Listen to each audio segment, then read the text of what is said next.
بسم اللہ الرحمن الرحیم۔ کمسن فاطمہ کا مقدمہ خیرپور کے اندر رانی پور کے پیروں کے ہاتھوں ایک 9-10 سال کی ننھی فاطمہ جو ہے وہ جس کو بے رحمی کے ساتھ قتل کر دیا گیا تھا، اور اس کے بعد وہاں کے ڈاکٹر، وہاں کے پولیس والے، ایس ایچ او، تھانے کے محرر اور ڈاکٹر کے کمپاؤنڈر سمیت تمام لوگوں نے مل کر اس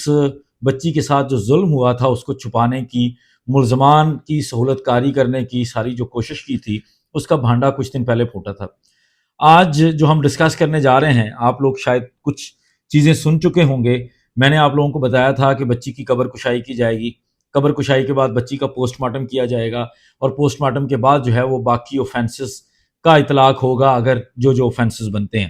تو سب سے پہلے یہ نوٹ کر لیں کہ اس ایف آئی آر کے اندر جو 302 اور 34 کی دفعات لگائی گئی تھی، اس میں 109 بھی شامل کر دی گئی ہے۔ اس میں بچی کے ساتھ جنسی زیادتی، دو طرفہ زیادتی،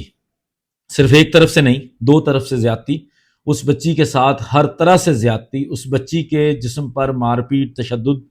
ان ساری چیزوں کی دفعات کو شامل کرنے کا فیصلہ کیا گیا۔ اور یہ فیصلہ کیوں کیا گیا ہے کہ جب بچی کی قبر کشائی کی گئی، اس بچی کو قبر سے نکالا گیا اور اس کے بعد اس بچی کا پوسٹ مارٹم کیا گیا، جو ڈاکٹرز کا بورڈ بنا تھا، تو وہ رپورٹ بڑی دل دہلا دینے والی ہے۔ اس کا میں آپ کو سوشل میڈیا پر سرکولیٹ کرتا ہوا ایک چھوٹا سا ٹکڑا دکھاؤں گا۔ آنیسٹلی میں نہیں سمجھتا کہ اس چیز کو، میں نے بڑی دیر لگائی ہے اس کے اوپر ویڈیو بنانے میں، کیونکہ میں اس کو مناسب نہیں سمجھ رہا تھا، لیکن شاید ضروری بھی ہے کہ اگر ہم نے اس طرح کسی مقدمے کے اندر کسی ظالم کو، کسی درندے کو سزا دلوانی ہے، تو پھر ہمیں یہ کوشش کرنی پڑے گی، ہمیں ایسے لوگوں کے لیے اس طرح کی جو آوازیں ہیں وہ زیادہ تر لوگوں تک پہنچانی پڑیں گی، ورنہ ممکن نہیں ہو سکے گا ایسے لوگوں کو سزا دلوانا۔ اور ہمارے ادارے، جو لوگ ان کے لیے اس طرح کے ظالم کے خلاف جو ہے وہ کارروائی کرنے جا رہے ہیں، جو آفیسرز کر رہے ہیں، ان کی حوصلہ افزائی بھی ضروری ہے۔ جس طرح میں پہلے بھی اپنی ویڈیوز میں ایس ایس پی میر روہیل کھوسو کا کہہ چکا ہوں کہ بہت زبردست کام کیا ہے اور ہمت والا کام ہے، اللہ کرے کہ باقی آفیسرز بھی اس طرح کریں۔ یہ جو ایک سوشل میڈیا کے اوپر سرکولیٹ کر رہی ہے چیز، یہ آپ سنیں گے نا تو حیران رہ جائیں گے۔ اور یہ ابھی یہ پوسٹ مارٹم رپورٹ کی مکمل کہانی نہیں ہے۔ پوسٹ مارٹم رپورٹ کے اندر بے شمار چیزیں، اگر ہم اس کی چھوٹی چھوٹی چیزوں کو مینشن کریں تو یقین کریے نہ آپ سن سکتے ہیں نہ ہم بول سکتے ہیں مکمل چیزیں۔ ابتدائی رپورٹ کے مطابق بتایا جاتا ہے کہ بچی کا جسم جو ہے وہ گلنے کے مراحل میں داخل ہو چکا تھا، کہ وہ بچی کا جو جسم ہے اگر وہ مزید اور پڑا جاتا تو وہ گلنے کے مراحل میں چلا جانا تھا۔ اس کا چہرہ جو ہے وہ ایک طرف سے نیلا تھا، دوسری طرف سے وہ ہرا ہو چکا تھا، جس طرح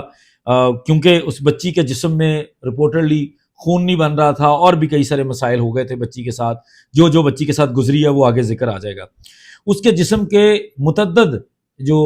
حصے تھے ان کے اوپر تشدد کے نشانات ملے ہیں، کئی جگہوں پر تشدد کے نشانات ملے ہیں۔ رپورٹ کے مطابق یہ بتایا جاتا ہے کہ 9 قسم کے نشانات ہیں بچی کے۔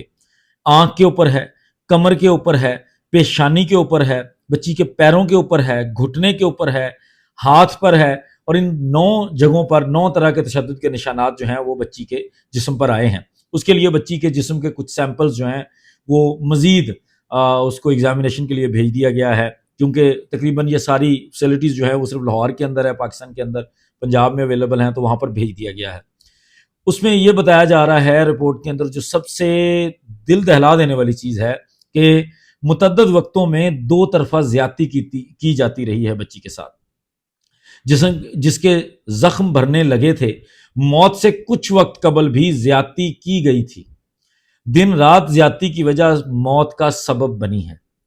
نسوانی پوشیدہ حصے پر لال ابھار آ گیا تھا، جہاں کا پانی لے کر مائکرو بایولوجی کے لیے بھیجا گیا۔ پولیس کے مطابق میڈیکل بورڈ نے فاطمہ پر جسمانی تشدد کی تصدیق کی ہے، اور بچی کے ساتھ جنسی زیادتی بھی ہوئی ہے، یہ بھی پولیس کی تصدیق ہے، رپورٹ کی تصدیق ہے۔ تفتیش میں شامل سابق ایس ایچ او رانی پور، چونکہ سابق ہو گیا، اس کو معطل کر دیا تھا S S P Rohail Khoso نے، اور ڈی آئی جی جاوید زسکانی، یہ 2 آفیسر جو ہیں وہ تعریف کے مستحق ہیں۔ یقیناً ان کے ساتھ جو باقی لوگ ہیں وہ بھی ہیں، لیکن ان لوگوں نے بڑی ہمت کا مظاہرہ کیا ہے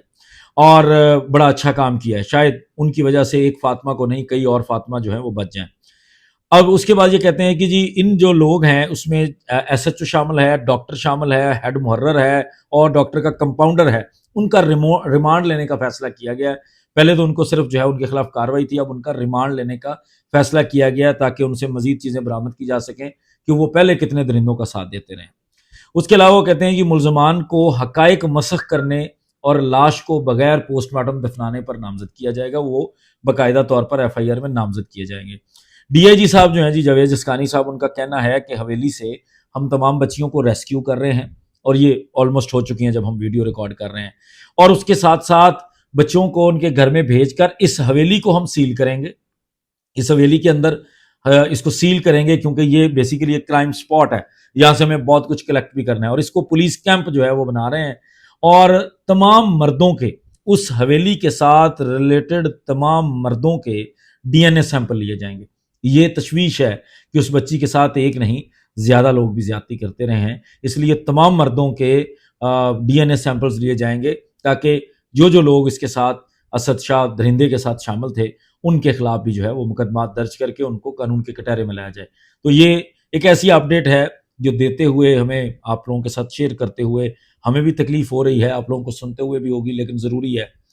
کیونکہ یہ ممکن نہیں ہے اس کے بغیر ہم ان لوگوں کو سزا دلوا سکیں. یہ ممکن نہیں ہے کہ ہمارے ادارے بھی ان لوگوں کے خلاف اس کے بغیر کارروائی کر سکیں. آپ لوگوں کو آواز بننا پڑے گا. جسٹس فار فاطمہ جو ہیش ٹیگ ہے ہر جگہ یوز ہو رہا ہے، ٹویٹر پہ ٹرینڈ کرتا رہا ہے، خیرپور کا ہیش ٹیگ کرتا رہا، تو یہ ضروری ہے کہ اس چیز کا سلسلہ جاری رہنا چاہیے اور اس کو پوائنٹ آؤٹ کرتے رہنا چاہیے. اجازت دیجیے، بہت شکریہ، السلام علیکم.